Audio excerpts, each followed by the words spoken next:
Dharoi dam, પાણીની નીચે દટાયેલી એક જીવંત દુનિયાની કહાની. ચાપલપુર, મારવાડા અને યાદોમાં જીવતું એક આખું વતન. સ્કાય સોઇલ, જમીન સાથે જોડાયેલી એક સાચી કહાની. ક્યારેક કોઈ જગ્યાની કહાની માત્ર ત્યાં દેખાતી વસ્તુઓથી નથી સમજાતી. કેટલીક કહાનીઓ તો એ જગ્યાને ધ્યાનથી જોવાથી કે પગ મૂકવાથી સમજાય છે, જ્યાં આજે પાણી છે. કારણ કે ક્યારેક આ જ પાણીની જગ્યાએ ગામ હતું, જ્યાં એક સમયની કેટલાય પરિવારો માટેની આ સ્થળ મૂળ વતનની યાદો સાથે જોડાયેલું છે. આ જગ્યા પર વર્ષો પહેલાં જીવંત ચહેલપહેલ હતી. તે સમયમાં અહીંયા જીવંત ઘરો હતા, ખેતરો હતા, મંદિરો હતા, શાળાઓ હતી, બજારો હતા અને સૌથી મહત્વનું, અહીં લોકોનું આખું જીવન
અનેક વિસ્તારોની અસર થઈ અને તેમાં ચાપલપુર તથા મારવાડા જેવા ગામોની કહાની પણ આજે લોકોની યાદોમાં જીવંત છે.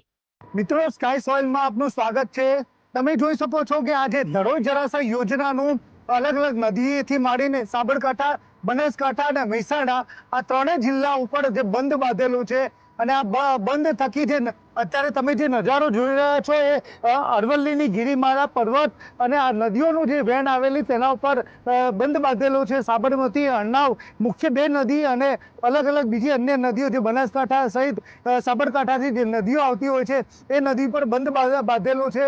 આ ધરોઈ જળાશય યોજના જે 1970માં બાંધેલો છે અને આ બાંધથી તમને અત્યારે હું જે દ્રશ્યો જોવા બતાવી રહ્યો છું, તમે સામે જોઈ રહ્યા છે તે આપણે ત્યાં જવાનું છે મિત્રો, કે ત્યાં જે શિવલિંગ જે નીલકંઠ મહાદેવનું મંદિર છે ત્યાં કેટલાય સમયે, જો કે આ વખતે ઓછો વરસાદના કારણે ત્યાં તેનું ગુંબદ દેખાય છે. બાકી સંપૂર્ણ જે આજુબાજુના જે એક સમયે આ ધમધમતું જગ્યાઓ હતી, ખેતી જમીન અને ઘણા બધા ગામો હતા અને મંદિરો, ઐતિહાસિક ધરોહર હતી, પણ જે જગ્યા ખાલી કરવાના કારણે જોવા નથી મળતી. પણ અમારા ચેનલના માધ્યમથી તમે આ જગ્યા ઉપર હું તમને બતાવવા લઈ જઈશ. અમારા સાથે જોડાયેલા રહેજો મિત્રો. ચાપલપુર અને મારવાડા, એક સમયે ધબકતું હરિયાળું ગામ.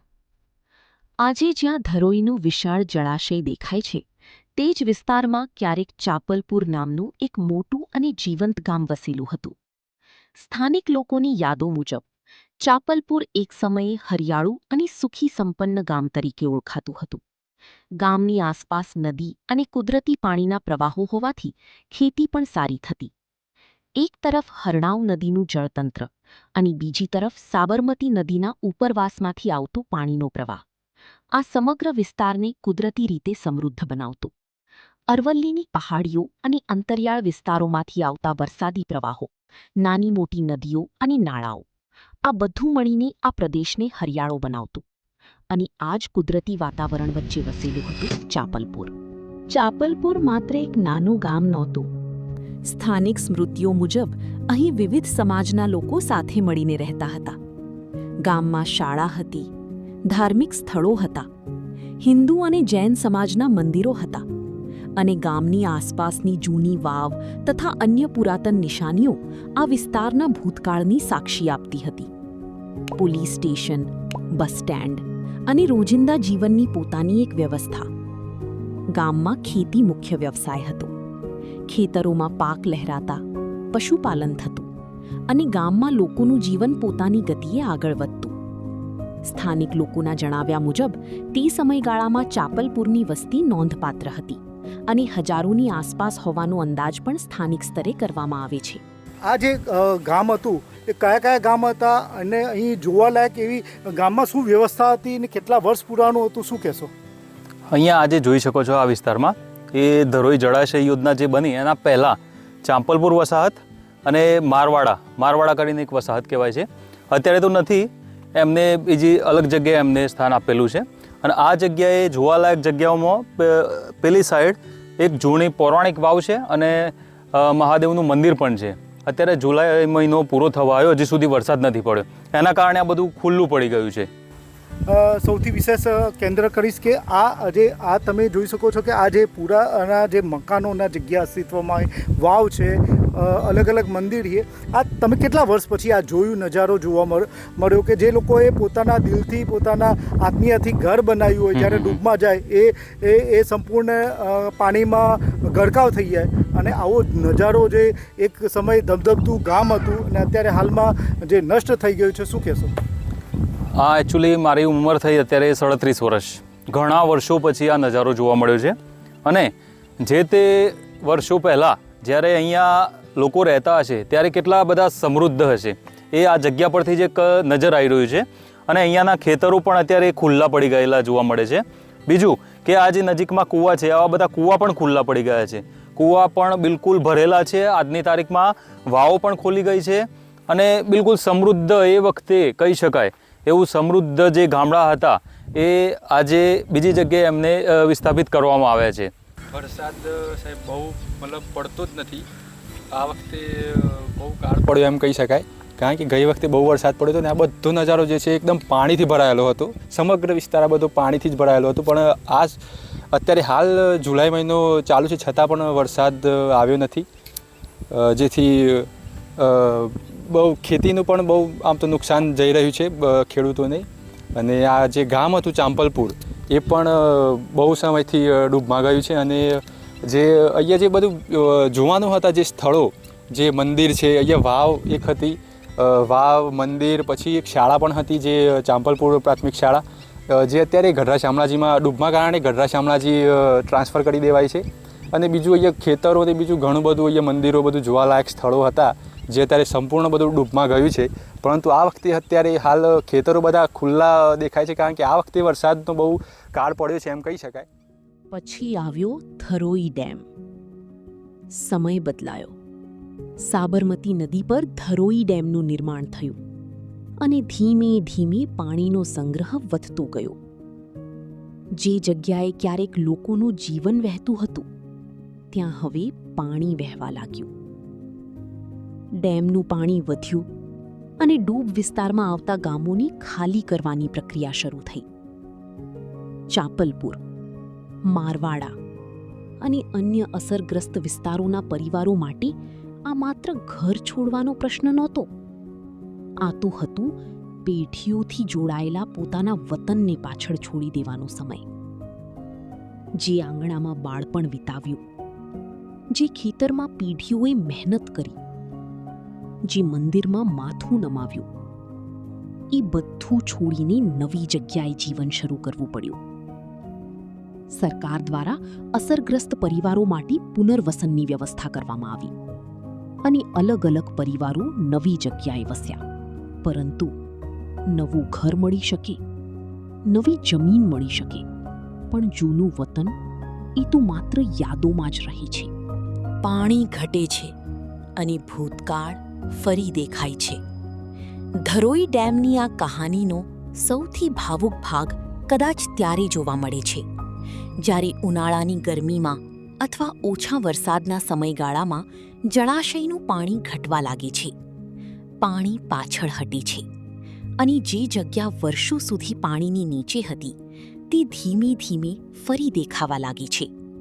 ક્યાંક જમીન, ક્યાંક જૂના પાયાના અવશેષ, ક્યાંક રસ્તાની નિશાની, તો ક્યાંક કોઈ પુરાતન રચનાના અંશ.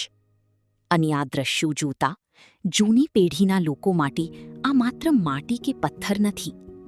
આ છે તેમનું બાળપણ, તેમનું ઘર, તેમના પૂર્વજોની યાદો અને તેમનું વતન. પાણી ઘટે ત્યારે ખુલ્લી થતી આ જમીન પર કેટલાક લોકો ઉનાળાની ઋતુમાં ખેતી પણ કરતા જોવા મળે છે. એટલે એક સમયે જે જમીન પર ગામ વસતું હતું, આજે એ જ જમીન ક્યારેક પાણીમાં સમાઈ જાય છે અને પાણી ઘટે ત્યારે ફરીથી જીવન માટે ઉપયોગમાં આવે છે. હવે જુઓ ધરોઈ ડેમનો અદ્ભુત નજારો.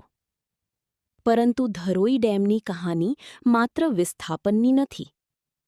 ચોમાસું આવે, ઉપરવાસમાં વરસાદ પડે, નદીઓ અને નાળાઓમાં પાણી આવે અને ધરોઈ જળાશય ભરાવા લાગે, ત્યારે અહીંનો નજારો પણ અદ્ભુત બની જાય છે.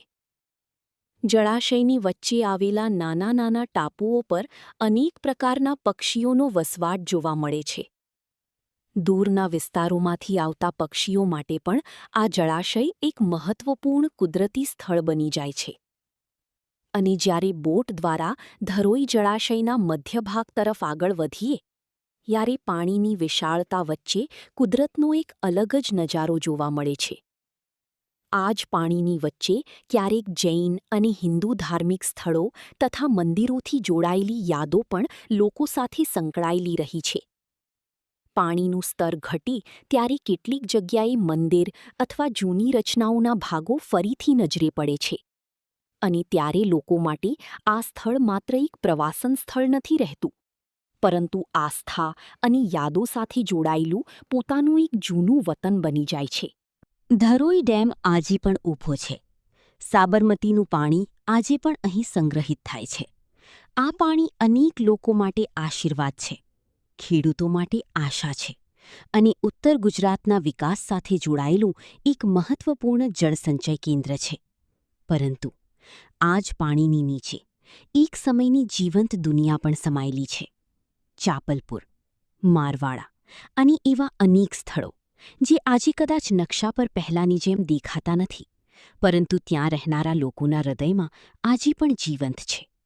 કદાચ એટલે જ જ્યારે ઉનાળામાં પાણી ઘટે છે અને જૂની જમીન ફરી બહાર આવે છે, ત્યારે માત્ર જમીન જ બહાર નથી આવતી.